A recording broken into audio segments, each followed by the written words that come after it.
Now we're going to talk about the difference between traumatic stress syndrome and post-traumatic stress syndrome.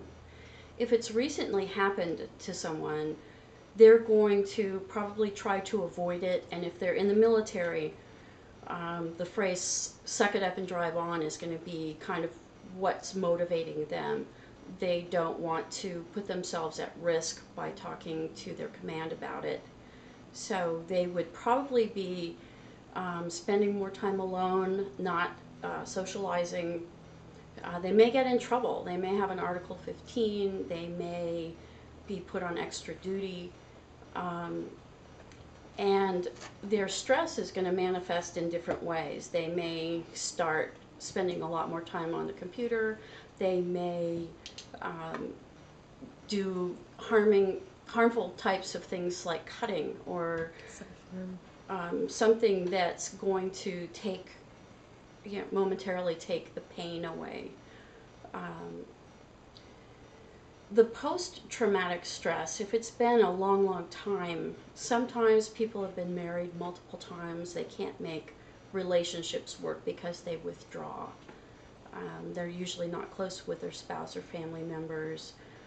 They withdraw from church, and each social activity, they stop going to the bowling club or whatever events that they were involved in before.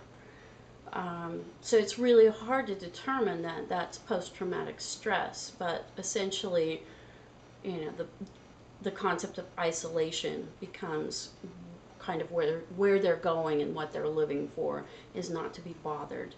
The other thing that you'll see is a job history of extremely responsible, productive, high-powered positions, and then that job history goes downhill with less responsibility, less power and prestige, and it could go over the course of years, or it could go over the course of months, to the point where they're working part-time, alone,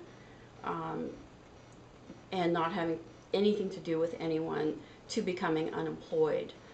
The majority of people that have post-traumatic stress from military sexual trauma rarely can keep employed over the long term.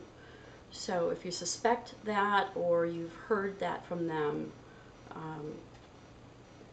if you're suspecting that, that's what it would look like.